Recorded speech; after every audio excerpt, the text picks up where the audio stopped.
Awesome. Okay, we are in progress. Can you share my slides as well?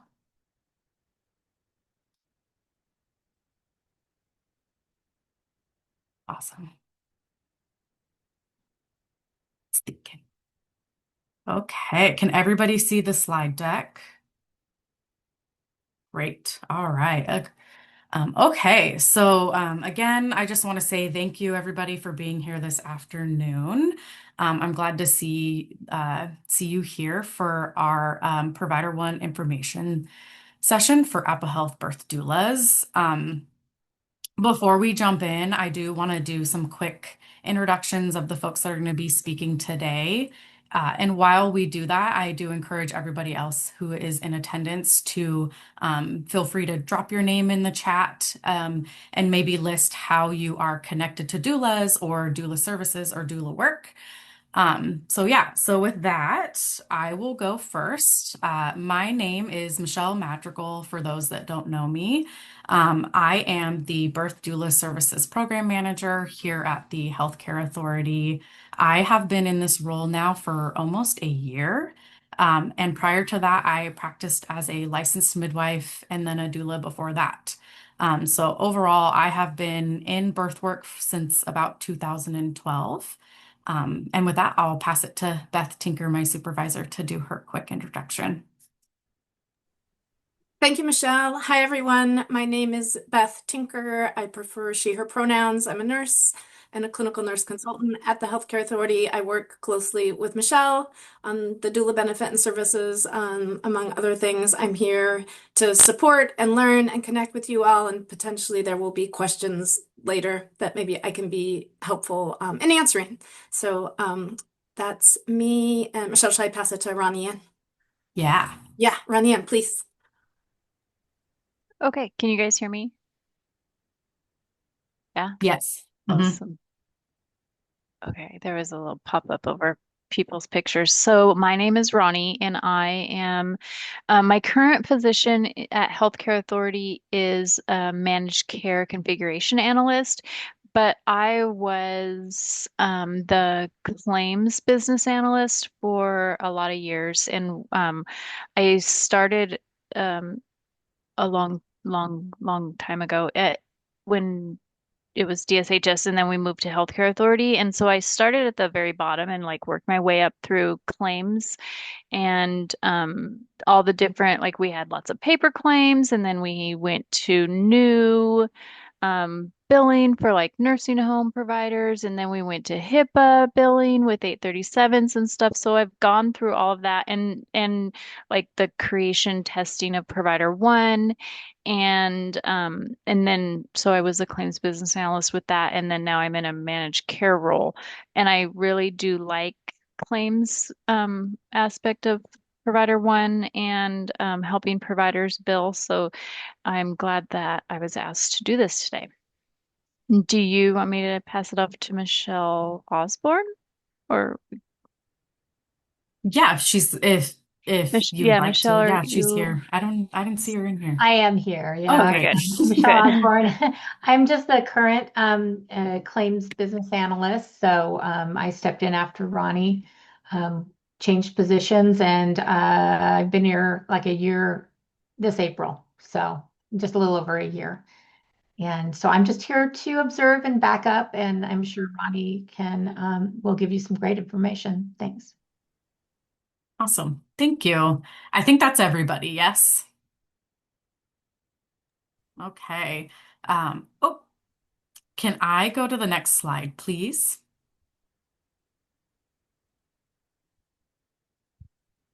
Okay, so for today's agenda, we will be providing a basic overview of the relevant information in the Provider One Billing and Resource Guide for doulas. Our Provider One folks who just introduced themselves will be doing a simple walkthrough of how to submit a fee-for-service claim in the Provider One portal. They will also be going over how to review remittance advice and common reasons for denials, as well as when and how to adjust or resubmit claims. And then finally, there will be time set aside particularly at the end for a Q&A session to ask any specific questions around Provider One billing for the Apple Health Doula benefit. Again, just a reminder that today's primary focus is going to be Provider One billing. And I know that Provider One enrollment can be a hot topic. That will be outside of today's scope for the content today. But I do want to reiterate that all questions are welcome. So if somebody does have a question that we're able to answer, we will do so. But if not, we might not be able to answer it. And then with that, I do want to encourage everybody to drop their questions in the chat as we go. We will be monitoring the chat, answering as we can. And then as we begin the Q&A session, we will go over those questions that were dropped in the chat first, and then we'll open it up to the floor for anybody who wants to raise their hand. Next slide, please. Okay, and then finally, I do want to share my resource slide that I've put together.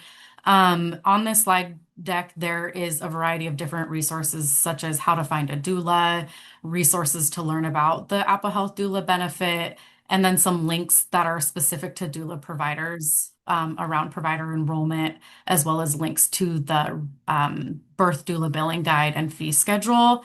And then finally, if anybody was on here today that wasn't on the mailing list and wanted to stay up to date, they could subscribe there. And then, of course, if you have any questions around the Apple Health Doula benefit or you want to reach out to me after this webinar, you can do that at the HCA Doula's email. Okay, and with that, I'm gonna hand this over to Ronnie to start her presentation. Okay, let me share this one. Can you guys see my screen?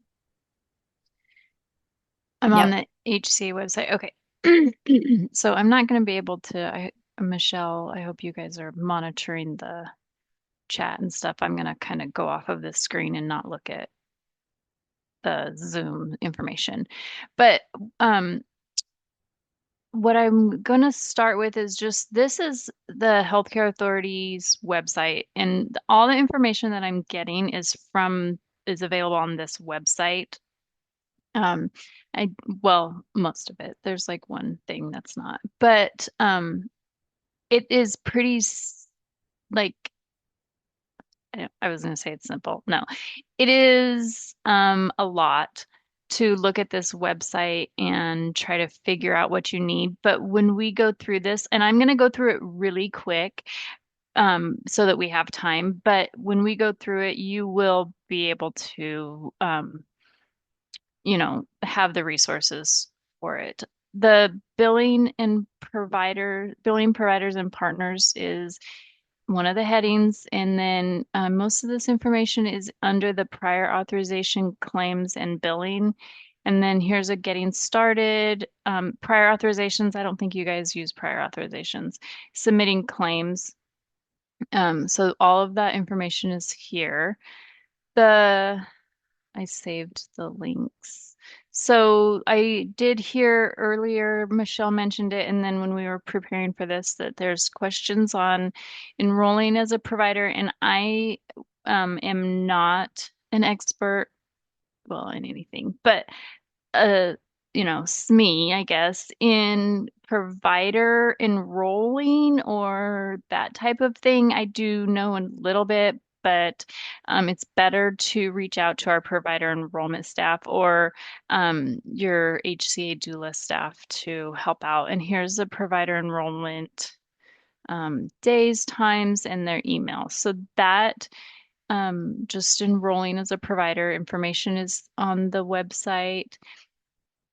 There is something I did want to talk about when you're enrolling. Isn't that one showing? That, oh, that's not it. You guys I saw some claims that were denying for taxonomy purposes, and I think that it kind of maybe has been cleared up, but taxonomy is it was a new thing when we started HIPAA, which seems kind of a long time ago now. But sorry, I clicked. the taxonomy is needed to tell our system what type of provider you are. And so it is important to make sure that you get your taxonomy correct on your provider file. And there's a specific taxonomy that you guys need for billing, and we can go through that, or we'll go through that later. But taxonomy is something when you're enrolling that you need to make sure that you're working with the provider staff to, or your provider enrollment staff and your program staff to make sure you have it right. Another thing with Provider One, and like I said, I'm going through this quickly, but I hope it will all link together. We have set it up to use specific profiles. And when HIPAA came around, it was like give people the most access they needed to complete their job, or the least amount of access they needed to. So we don't want people or staff, provider staff, people in Provider One to have too much access, but we want to make sure they have the correct access. So we have created profiles in Provider One that give you access. Most of the time, this profile, this EXT, which stands for External Provider Claims Payment Status Checker, that's the profile that will give you like the best access for doing the most type of things that you'll need to do. And then you'll need like a system administrator to give other staff access in Provider One. So those will be, important profiles that you'll use. Okay. So now let's get into it. There are, in this billing guide, this is the Provider One billing and resource guide that has everything that I'm going over today. The table of contents, I feel like they're, in there. Somebody thought these were good headings. I don't know if they specifically are, but we're going to go down to the eligibility. So you do, like I said earlier about the taxonomy, providers have to be, air quote, eligible to provide services, meaning if you have a dental taxonomy, you cannot do brain surgery. And we're going to, deny your claim or question what's going on. Same thing. So we have in our doula program, and we have the doula billing guide, like for that lists all of the requirements for claims. It has information in there on what procedure codes you can use. And so we have programmed our system to say, here's a doula or a procedure code for a doula service. If a dental provider tries to bill it, it's going to cause an error. So make sure that your taxonomies are correct. Same thing with verifying that the client or the patient you're trying to see, they have the right um, coverage for that. Like, we're not going to let a child, I can't think of a scenario, a child who has, like um, eligibility that's identifies them as a 5-year-old, we're not going to say that they can have doula coverage. So you need to make sure that you're checking client eligibility. And to do that, let me get my other screen because I think that the screens in that billing guide are too chopped up for me. I like to look at the big thing. But so this, after you log into Provider One, this is the home page, and I've redacted some information. This is the home page. You're going to use this information down here, the client benefit inquiry, to check clients' coverage to see if they're eligible. So that's this link, and then you enter in the either the client's provider one ID, or you have to have one of these criterias, and then it will give you what the client is eligible for, the dates that you're putting in here. I'm not going to go into it too much, but if you're having problems with that, definitely let us know. This will tell you if they're active. It will tell you their um oh, it doesn't. It'll see, oh, here it is, their benefit service package. And then in the billing guide that I'm showing you, it will it has information on what each of the benefit service packages are. I think it's down below in might be in an exhibit, but like I said, going through these quickly. If a client has managed care, it will be listed on this page. And I'm just scrolling through so you guys can see like kind of what, I mean, my personal opinion. This is not relevant to what you guys are doing. If a client has insurance, it will also be listed on this client benefit inquiry. If they have Medicare, it will be listed on here.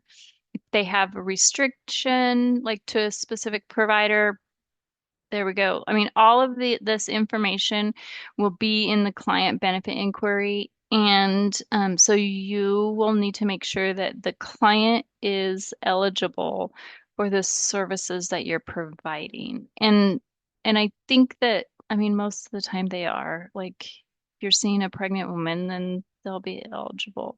But I'm just scrolling down so you guys can see that I'm not like jumping from different guide to different guide. Um, Here we are. Here's another information not relevant to you guys. Claims payments. Okay, so this is where I wanted to get started. Oh, actually, on page 1, this is showing the start of Appendix E has the benefit service packages. So this, like I said, this will show that being the coverage, the different types of coverage. So that was on page 110. And that was up at the beginning of this screen. Going quickly because I want to make sure that we get through it, but we will talk about this. These client limit inquiries, you guys don't need. That's like if somebody had a um, denture and they're only allowed like one every 5 years, then you can check to see. But you guys, I don't think you'll have to do that. So here's some more information. Here's where the information starts about submitting a fee-for-service claim. All of this I mean, I'm going through it quickly. Questions, I mean, general things, make sure that you submit your claim timely. I don't think you guys have backup. Backup is rarely needed with Provider One. So don't worry about that.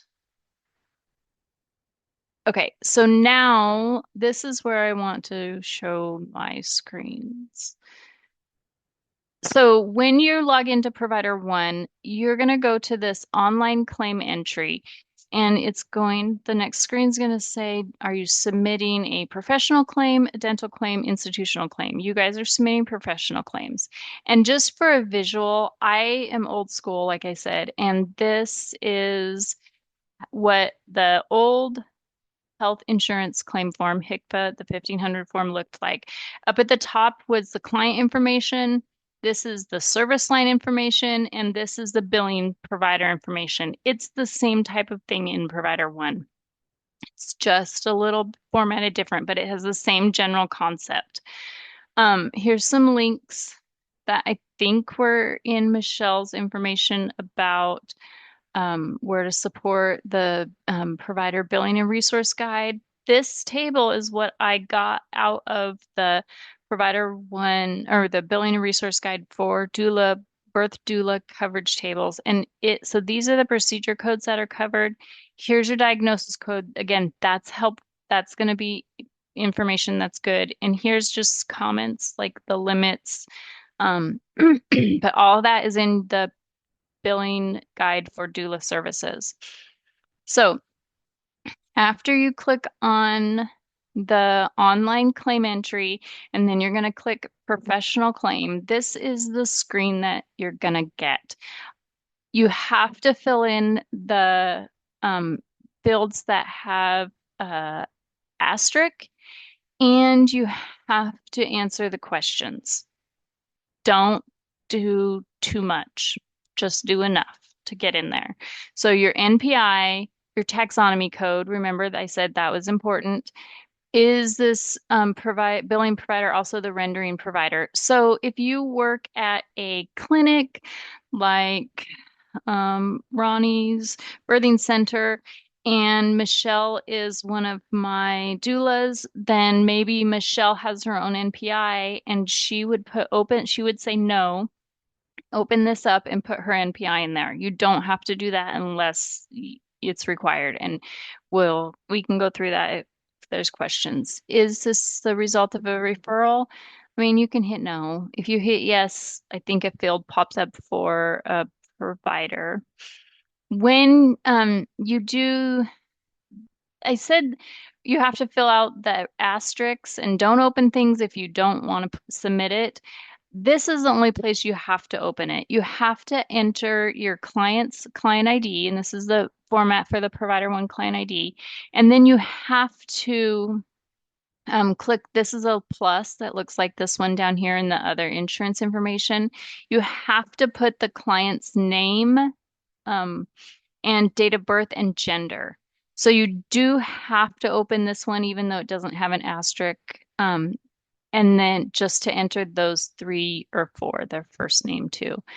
Information. Is this claim for a baby on birthing parent's client ID?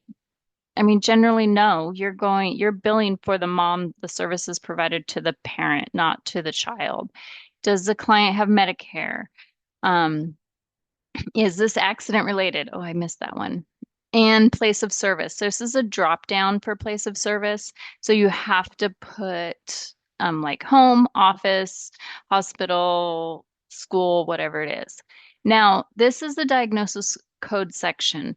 So up in this table, it has these diagnosis codes, and you can use these. This is what I believe you have to use, one of these.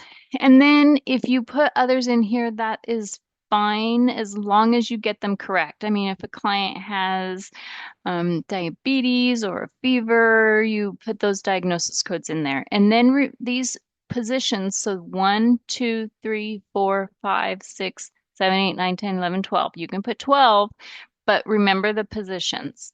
And I'll go over that in a second. Oh, I did put them down here. So this was just a repeat of that. I'm sorry. So now this is the basic service line information. So if you remember if you're old school and remember what the HCFA claim form looks like, there is a HCFA claim form. There's 6 lines that you can have. In this, you can have, I think, 999. Don't do it. It's too many. And so these are the fields that you have to enter. Here's the procedure code. If you put a place of service up above, which it was required, you don't have to change the place of service. Here's the modifier in that table that's in the doula billing guide. If you need a modifier, put a modifier in. I put $100 or excuse me, $1,000 as the submitted charges. This has been a problem for, 50 years. Providers should be billing with their usual and customary charges. And I say that because um, if Healthcare Authority pays $750 for a service and you bill $750, and then next year we up it to $760, but you're still billing 750, we're not paying $760. We're billing the max of what you bill. So bill your usual and customary charges and just in case it goes up. And I don't know behind the scenes, but I think it can also be used to account for expenditures and our billing guides in our fee schedule. This diagnosis pointer, I have one right here. You can put 4 different diagnosis codes per line. So this one that I have right here refers to this one in this spot. Okay, I hope that makes sense. And I'll definitely answer questions later. I'm not going to stay on it. So you could put a 2 if you had something here. You could put it 2 from their drop down, so you can select 2. If this line was related to the 10th one, you could put a 10 right here. They're all available.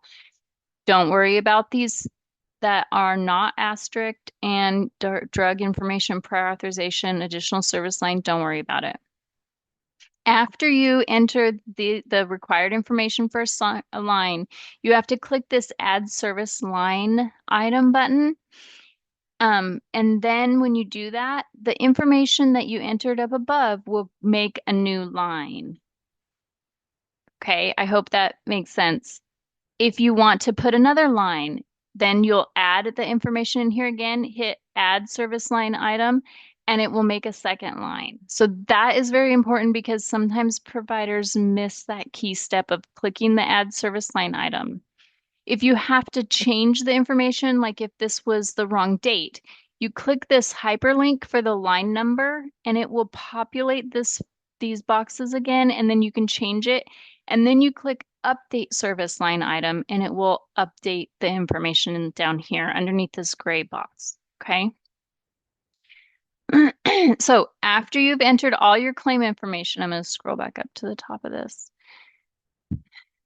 Then you click the submit claim and it will bring up a pop-up that says, do you want to submit backup? I don't think you need to. And then it will give you a screen that has like the claim number, which is a TCN. It's 18 digits long. If you submit it here, it will start with a 2, and then it has like the Julian date. And it will, on that screen, it also has the client date of service. I think the provider number might be in here.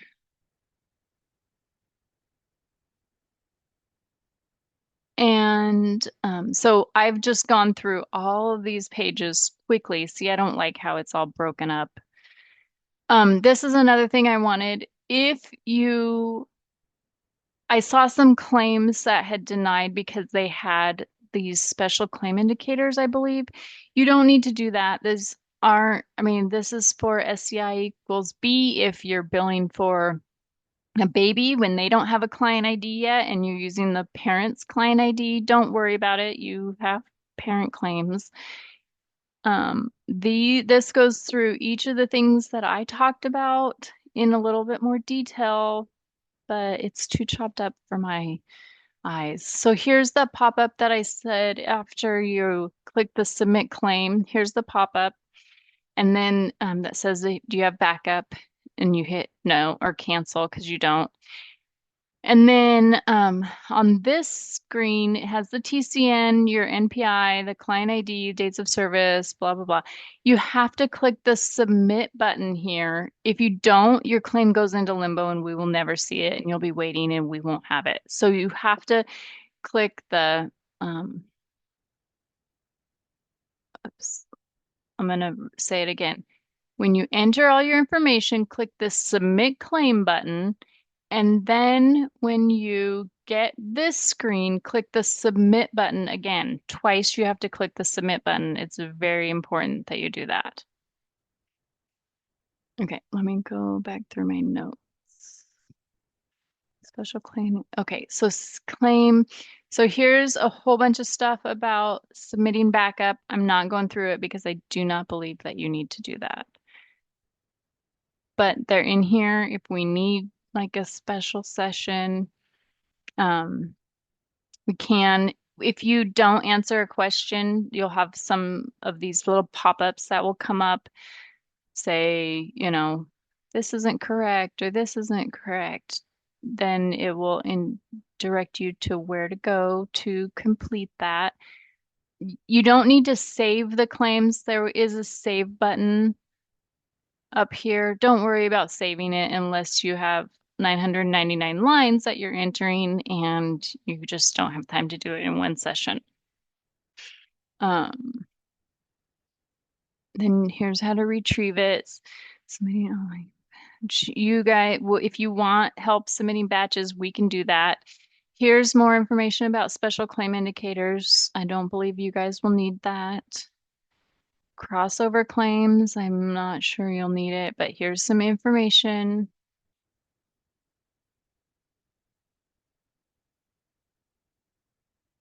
And like I said, this has a lot of information in here and it is very overwhelming, but I'm just skipping through so that we can get through the general information. You guys can see what is what I think is important.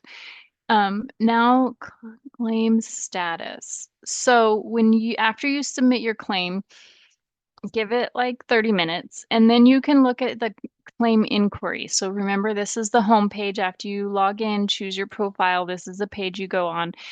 This claim inquiry is where you go to look at the status of your claim. So when you submit a claim, you'll have to put the TCN. Again, this is required information to make sure that you are looking for information that's valid for you. So you'll select, this is a drop down, select the drop down, put in your TCN or the client ID and service period, click submit, and then you'll get this page that has, if you have more than one claim, it'll have a list, but then you click on this hyperlink. These blues are hyperlink, and after you submit or click on the hyperlink, it will, oh, I need a screenshot of that because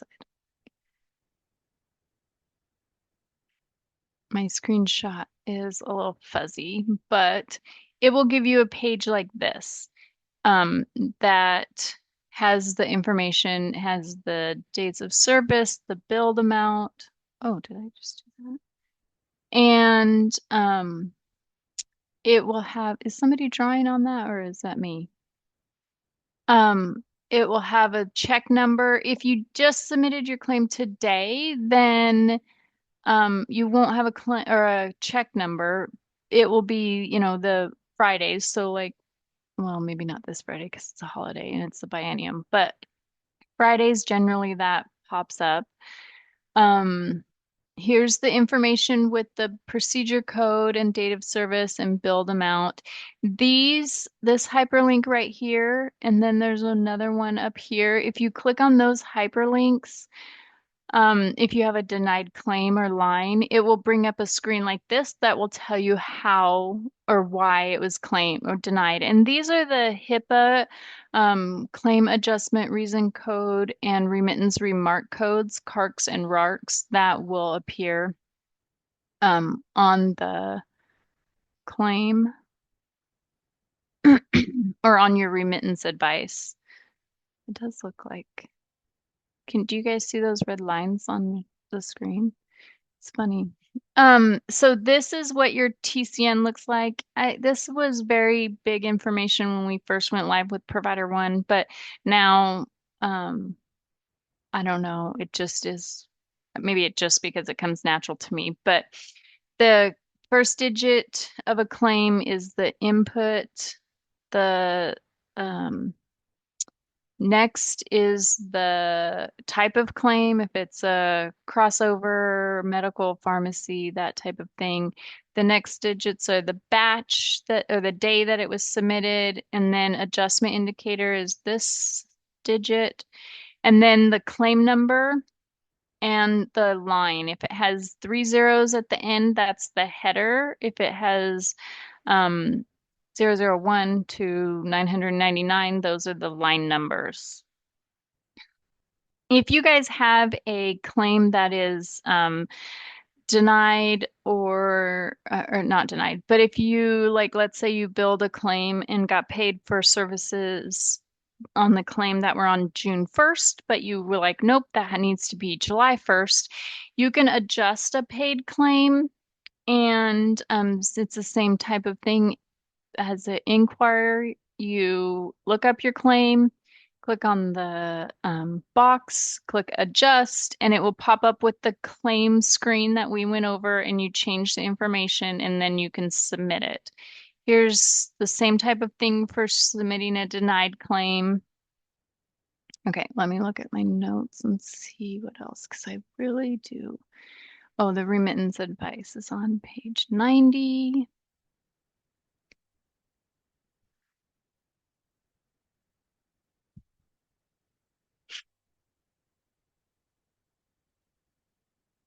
Okay, so on the provider, that first screen of the provider one, there's a retrieving a view payment page. So if you click on that, it will have a list of all of the remittance advices that are for that the NPI that you're logged in with. You click on the hyperlink. This is just the like a high level information of the RA. This is when you click on the hyperlink, it opens up a PDF. And this is the first page of the PDF. Screens tell you about it. This is the second page. This side on the left is like general information. It's broken out into the different claim categories: paid, denied, adjustments in process. This information on the right is related to when there's adjustments, and I'm not going to go into that. It's kind of, and this is all for that provider adjustments. If you had something like that, let us know and we can talk you through it. So this is what a paid claim will look like. There's a paid amount. This header category says paid. Here's a denied claim section, and this has the CARC and the RARC, the claim adjustment reason code and remittance remark codes over here. And at the last page of your excuse me, the last pages of your remittance advice, it has it lists all of the CARCs and RARCs that will tell you why a claim was denied. Okay. So I have a couple other things, some helpful hints. So this is the website for Provider One. Clear your internet history. If you get a error message in Provider One, log out correctly by clicking the power button. You don't just click on Provider One by clicking on the X's. If you have any pages, you need to make sure that you click the cancel, close buttons. Don't click the X's, and log out with the power button. If you get an error message, delete your browsing history and try again. Pop-up blockers, it's important that you disable pop-up blockers, which means you can get pop-ups, because what I was saying about that page that gets the claim number, it has it's a pop-up. So make sure that you allow pop-ups. And then I think this information was already on Michelle's page. So, okay, I went really fast and we have 20 minutes, less than 20 minutes. So what are the questions? Michelle, will you help me field them? Yeah, let's go through the ones that I pulled from chat, just because Beth has worked her way through answering some of them, but not all of them. Okay.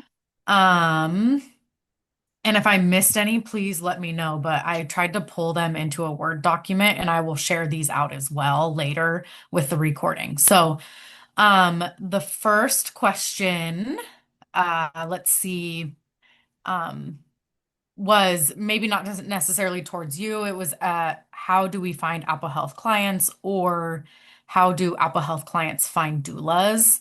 That is going to be finding Apple Health clients is there isn't a direct pathway through the healthcare authority to actively find Apple Health clients. That would be something you might do through provider groups, or connecting with different health clinics. However, if an Apple Health client is interested in finding a doula, they can use the HCA Find a Provider tool. Um, and the link to that is in the resource slide deck, and it looked like it was on this document as well. So that would be that's currently the best way to find an Apple Health enrolled doula is through the HCA Find a Provider tool. And then somebody could drop that link into the chat too, and that would be great. The next question was, when we bill, do we bill at the end of each prenatal and birth, or can we do it, just all at once after the fact? So I think the question is asking, do they need to submit each claim individually, or can they submit multiple claims into like one bill? Like multiple lines. Yeah, So you have 365 days to from the date of service to submit a claim. So that is totally your preference. I think I did some research on claims and saw some that had multiple dates on it. And different lines. I don't remember if it was like 12 lines or something. So it's entirely up to you guys on, or, provider preference on how you want to. Just make sure you get it 365 days, no later than 365 days from the first date of service. so it sounds like yes, they can Yeah, submit for multiple dates of service in yeah, one. Yeah. anything. Yeah. Yeah. Okay, and the next question is, oh, I don't know what this is referencing to. It says, what is one thing not on the HCA website that relates to doulas? Do we need that one thing? I don't know That what was is. what Ronnie referred to when she began. She said there was one item that wasn't on the website. So I defer to Ron. Oh, it was, I'm sorry. It was the claim form, this health. Oh, the paper form. Yeah, that was the Okay. one thing that I had in my presentation that wasn't on our website because I had Got it. stole it from the federal site. Okay. Most doulas, you won't be using the paper form. You'll be going No, through the don't bill provider paper one portal. claims. Do not. It's Yeah, it's actually there's information about paper claims that we don't accept paper claims unless there is a um unless there's unless you're having an issue. We can go over that. If you need paper claims, it's on our website, but yeah, you can't submit paper claims. They won't be processed. okay. Um, the next question following that was, how do we access that permission PDF that was shown last? So I think you were also showing something about permissions. Was it for the profiles? That is, I have the link.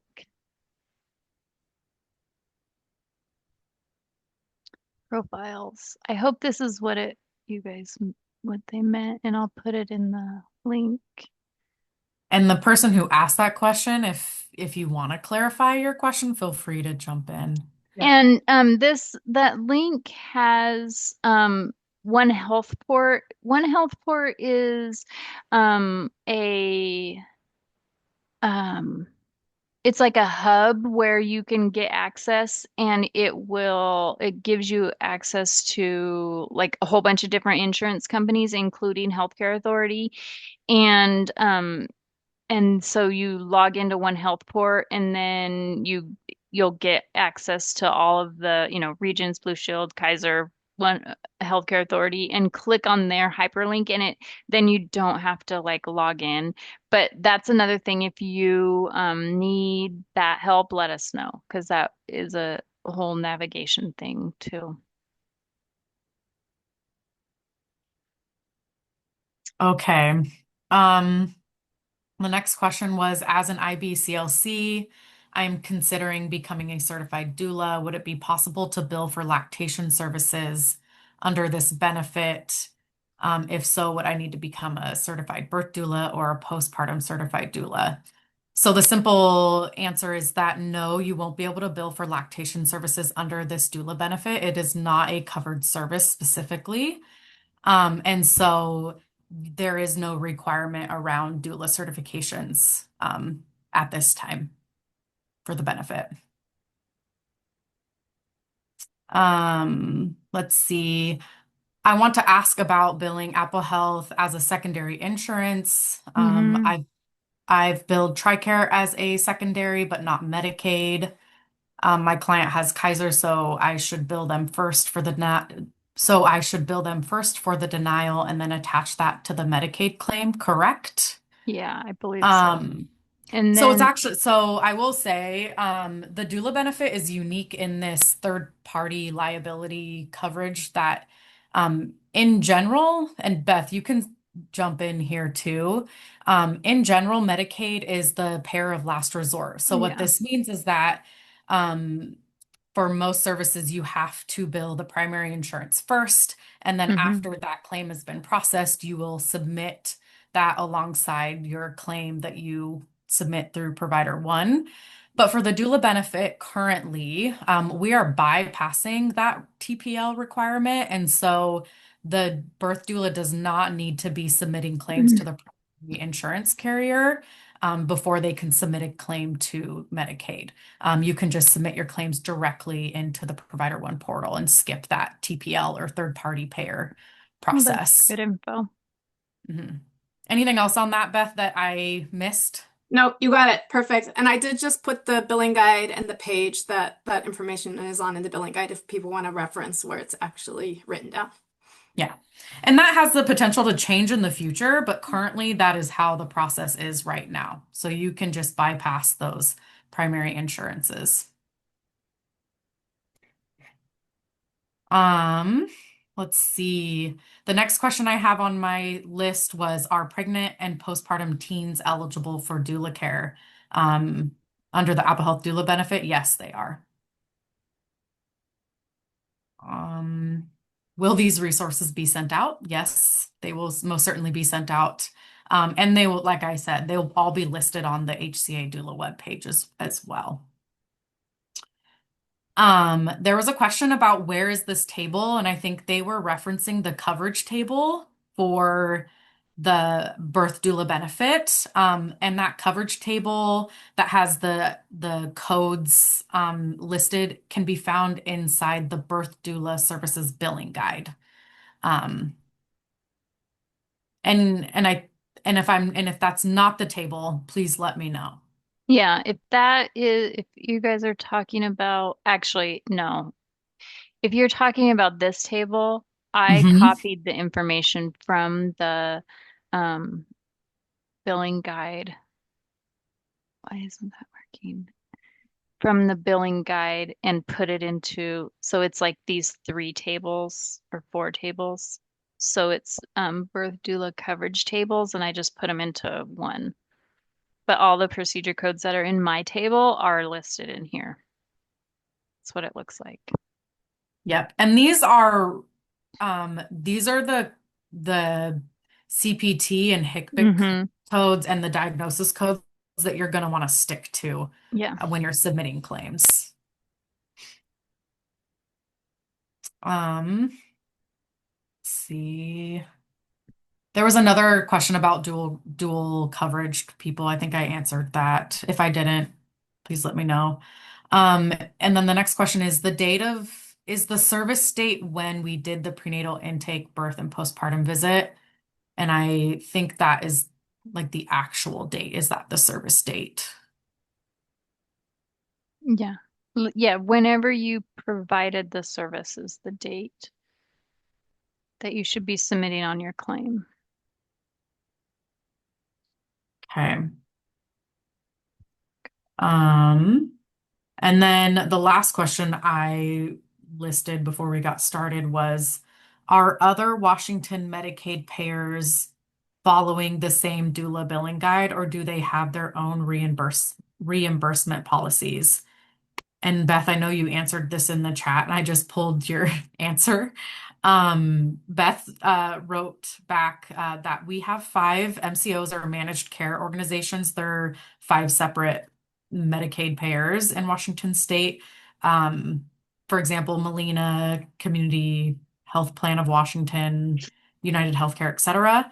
And those five MCOs are in addition to the Healthcare Authority. So currently, all birth doula services are being paid directly through the Healthcare Authority through Provider One.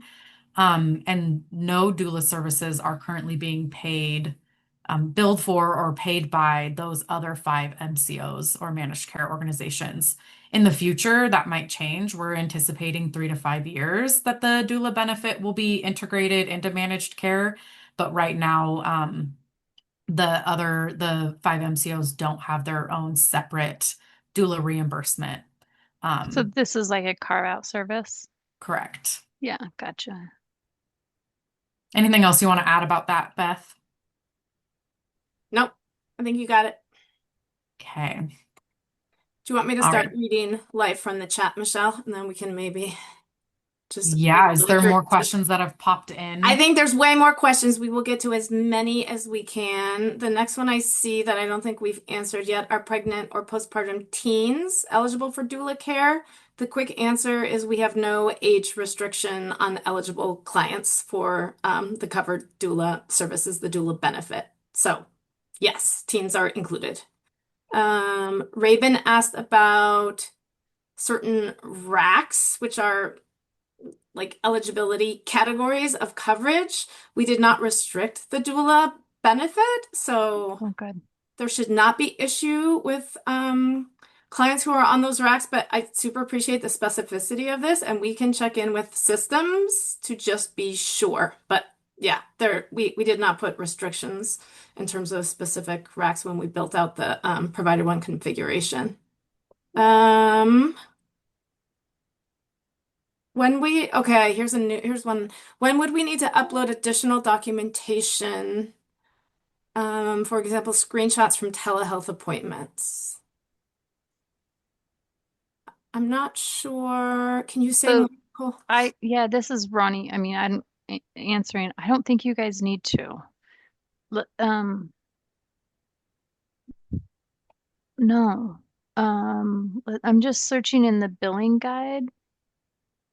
Yeah, like I don't th in our broad telemedicine policy, which is, like agency encompassing, I am not aware that we have any requirements for Uh-uh. additional documentation or screenshots. No.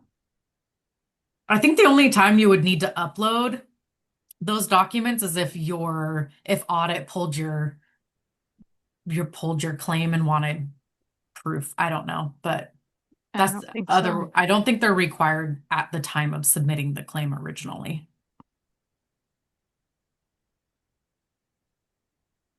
Margarita, your question about getting contact. This gets a little complicated because HCA is a big agency and none of us are experts in like all the pieces. But I think when you get the slide deck, like the second slide Michelle showed at the beginning was a resource slide, and it has places to go, particularly the doula inbox. And that's a fine start. Michelle, that's okay, right? That's a fine starting place if you have a question and you don't know where to take it. So I would look for that when the slides come out. Um, can we bill electronic claims, or is direct provider one billing the only option? You can like electronic claims like a HIPAA 837 batch, yes. If you have a software vendor, yeah, you can do that.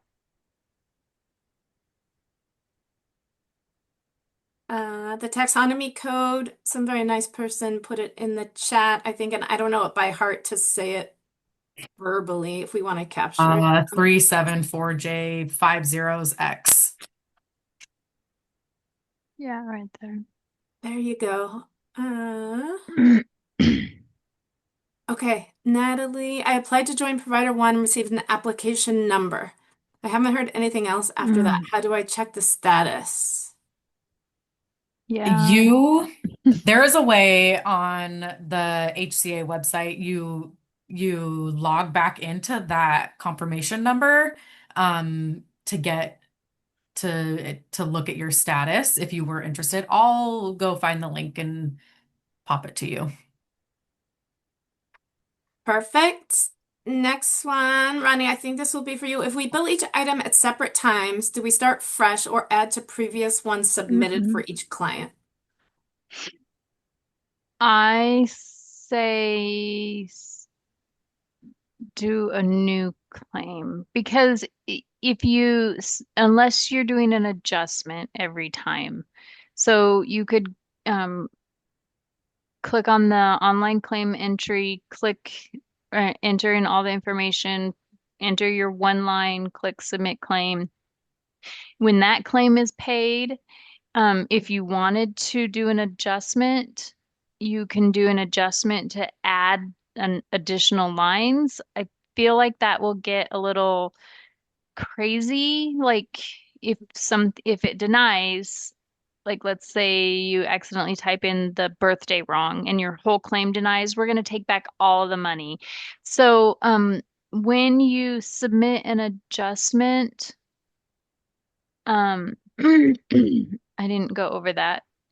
When you submit an adjustment to a paid claim, what our system does is take back everything that was originally paid, and then it like processes a new debit side for the claim. So this is an adjustment. So when when you submit an adjustment, you'll have this line for a claim that took back. It has a credit of everything. And then this second line on your remittance advice pays everything. That's going to get really like confusing and it's very overwhelming to look at. So my suggestion is one claim. Well, one, don't do adjustments. But, and I don't know if that's answering because I mean, if you submit, so if I see a client on June 1st, I'm going to submit that claim for June 1st, got paid on June 10th, and then I saw the client on June 15th, I'm going to submit a new claim for June 15th, get paid on the 20th, and like that. Don't put the claim or the information for the June 1st on the claim with the 15th because you already got paid and that line's going to be denied. Does that help? It I That's kind of a weird. I mean, it's your preference on how you want to build, but make it simple. Make it something easy that you're going to be able to follow. Don't create more work for yourself. I hope that helps.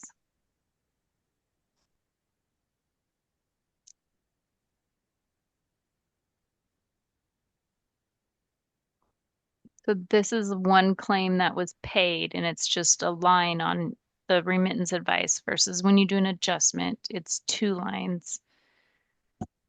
Okay. Let us know if that doesn't help, and we can go over it again. We maybe can look at like some of your individual examples at a later date.